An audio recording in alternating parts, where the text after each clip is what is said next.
believe that you've assembled enough talent to get you to the Super Bowl. Mike McCarthy has won a Super Bowl. He's taken a team to several NFC title games, although we know how that ended up, Skip, the last couple of years. I think this is a good hire for him. You know exactly what you're getting with Mike McCarthy. For a long time, he was thought of, Skip, as one of the better offensive minds in football until I guess he and Aaron ran their course. It seemed to become stagnant. Maybe he put too much. Maybe he got lazy, Skip, because sometimes you can tend to do that. If you have an all-time great quarterback, I can just run anything and he can make it work. It's going to be interesting to see. And it's another reason why he likes McCarthy, Skip. The power dynamic in Green Bay was Ted Thompson, it was Mark Murphy. So he's used to not having a whole lot of control other than just coaching. Because we believe the way the power structure and the dynamic is set up in Dallas, it would be similar to what he had in Green Bay. Skip, I like this hire because Jerry's saying, I got a team that can get to the Super Bowl. I don't want a guy trying to figure this out. Head coaching, what do I need to do, yada, yada, yada. I don't need him figuring this out on my watch. So I like the hire of all the people, Marvin. I like Marvin. I know Marvin very, very well. But Marvin Lewis. Yep. You hear, Skip, that maybe he and Hugh was going to be a package deal. Hugh was going to be his offensive coordinator. Well, he insisted on it. That was the report. Right. That Marvin insisted Hugh be his offensive coordinator. And the other guy, Jeff Fisher, I don't know why you'd get with one guy, Skip, that was notorious for going 8-8. To hire the guy that's the king of the 8-8. He'd be the king. And he'd be one better. He's also the king of 7-9s, too. But that's neither here nor there. They went with McCarthy. I like the hire, Skip. No splash, which is not Skip. Jared, a little splashy guy, you would think. But he said, you know what? Maybe this was Steven. Maybe said, Dad, Jerry, maybe we don't need to do splash. Maybe we need to get someone that's solid, that we believe that can take the team that we have assembled and get us to a Super Bowl. So, Skip. So, your reaction. I thought about Mike McCarthy all weekend. I thought too much about Mike McCarthy. And I concluded early this morning, because I knew we were going to have to discuss the possibility of Mike McCarthy, I just don't love it. I can't get excited about Mike McCarthy. I'm not saying it's bad because it's not bad. Right. It's just not great. Is he a dynamic leader? No. Again, I'm talking about in the wake of Jason Garrett, Coach Clapp. Is he a charismatic figure? Will he start a fire in my locker room? No, no, no. He's not that guy. He doesn't even cut a striking figure physically because he just looks like some guy who happens to be an NFL coach, right? Right. So what's going on here? I agree with your assessment. Jerry thinks they're right on the verge of winning. So he decided no Urban Meyers, no Lincoln Rileys. And again, I remain a big Urban Meyer guy. Urban Meyer has got charisma to him. He's got electricity to him. Wherever he went in college football, not good things, great things sparked and happened at Utah and Florida and Ohio State.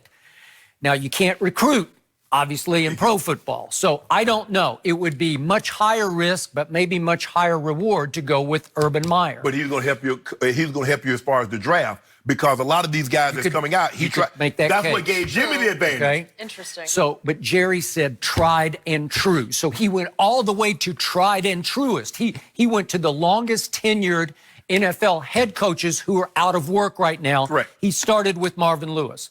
Okay, because I don't trust Jerry on this. Was Marvin Lewis just a Rooney Rule interview? It feels like it was. Feels like it. I'll tell you the truth. This was my conclusion. I was going to use this before the show. I would have liked Marvin Lewis more than Mike McCarthy. And I know Marvin was mired in too much mediocrity in Cincinnati, but he was strapped by one of the cheapest owners in pro football. It's a literal mom and pop operation in Cincinnati. Literally. And if you look at what he did through all those years, he still was, we'll see, nine games above 500. And again, he made the playoffs 7 times, and they went 0 for 7.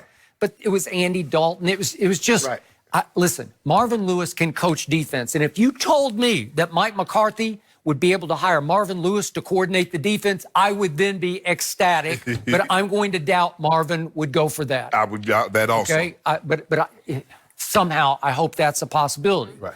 So let's look at why would Jerry be intrigued by Mike McCarthy? What happened? Mike McCarthy won one Super Bowl in his NFL life, and it happened at Jerry World. So that day he's out there, and all he's hearing from all of his cronies is, boy, this Mike McCarthy can coach. He can call it. He can call them plays, Jerry.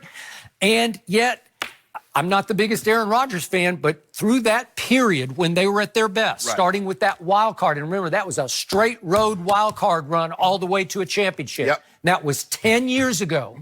Through that time, Aaron Rodgers was crazy on fire. He was what you call him. He was a transcendent thrower of the football. He was, to your point, the greatest thrower of the football ever through that period. And it felt like Mike McCarthy rode those coattails, right? Were they great on defense? They were that year because Clay Matthews sort of spearheaded the defense, right? Were they ever really great on defense? No. Yeah, Charles Woodson. You know, it was not bad, not bad, but was his calling card defense? Nope. He's an offensive guy. He's a play caller. And as Aaron began to, you disagree with this, but I believe Aaron's in some decline. And as he declined over the last 4 odd years, then they began to clash more and more. And boy, they fell off the face of the earth. They missed the playoffs the last 2 years, right? So you're going to sell me on that? You can't sell me on that. And I get it that all Jerry knows is that they went up to Green Bay for a playoff game against Mike McCarthy. And again, it was the Dez caught it game, but he lost to Mike McCarthy. And then Mike McCarthy and Aaron Rodgers came to Jerry World 2016, Zeke's rookie year, and beat him in the playoffs. So all Jerry knows is the following year and beat him again. Beat him again. They did. They beat him again at home. And then this year, it wasn't Mike McCarthy, but he's thinking, gee, he's Green Bay. He's the Packers. He kept beating me. So if I can't beat him, I'm going to join up with him. He's going to be my head coach. Skip, I'm always leery of a guy that coaches, especially an offensive guy that coaches an all-time great player. Because we've seen this. We've seen Josh McDaniels. When he goes to other places, he's not the same. We've watched Adam Gase. He's never been the same without Peyton Manning. It's going to be interesting to see how he looks without Aaron Rodgers because those guys can, now we've seen guys that coach Brett Favre, Andy Reid has had great success. Even though he was a position coach, John Gruden, guys have had success. But it's interesting. It's going to be very interesting to see how good Mike McCarthy actually is because you and I believe that Aaron Rodgers is a top-flight quarterback, whether he's declining or not. But during the period in which he coached it, he was top-flight. So it's going to be interesting to see Mike McCarthy because I don't think people really is like, well, hell, I can call plays for Aaron Rodgers. And you get a lot of that. So we're going to see just how good Mike McCarthy is. And I agree with you. This is what Jerry wanted. Jerry's like, I got Zeke. I got yada, yada. I'm going to bring it. I say there's a 90+% chance he brings Amari back. Defense is under contract with the exception of Byron Jones. I need somebody that's coached a championship caliber team before because they're ready. That's the only reason I can think of. And then Mike, like you said, of all the guys that's out there, the Marvin Lewises, the Jeff Fisher, the McCarthys, and some of the other guys, I think he said, this is the only guy that got a Super Bowl on his resume. Jerry liked that. Okay. So why was I so against University of Oklahoma's Lincoln Riley? Again, I'm born and raised an OU fan. All offense, no defense. We don't need a wizard play caller. I thought Kellen Moore was pretty great most of the year. I don't know if Jason Garrett contributed to that, but I thought he was pretty great. So is Mike McCarthy going to insist on taking back over play calling? Because he gave it up for a while, and then he took it back. Okay, so is Mike McCarthy going to be calling plays next year? I don't love it. I can't get more excited about it than Kellen Moore. Was one of the stipulations that, okay, you get the head coach, but he stays on and he calls plays. Because if the reports are true, Marvin was insistent that Hugh Jackson called the plays. Okay. My team needs a new mindset, a new fire starter on defense. Yes. The defense slowly faded into the sunset. It could not be trusted when it was time to either show up for kickoff or make the stop in the fourth quarter. So will Mike McCarthy change life in Dallas on defense? Nope. No, you better get somebody, Skip. He needs a fire and brimstone type guy on defense. Because I believe the defense had gotten soft. They had underachieved. They started reading their press clippings. They had gotten their big dollars, and all of a sudden, that hunger wasn't there like it was when they were playing for those contracts. when we were talking about old, established NFL coaches, guys who are 60-ish, Yeah. 50-ish. Yeah. Jarrett Bell, our friend from USA Today, brought up this morning, what about Bill Cowher? Obviously, he's been on TV Yeah, for a I don't long think time. Coach coming out. Okay, but again, it's been 13 years since Bill Cowher coached down Yeah. football in the NFL.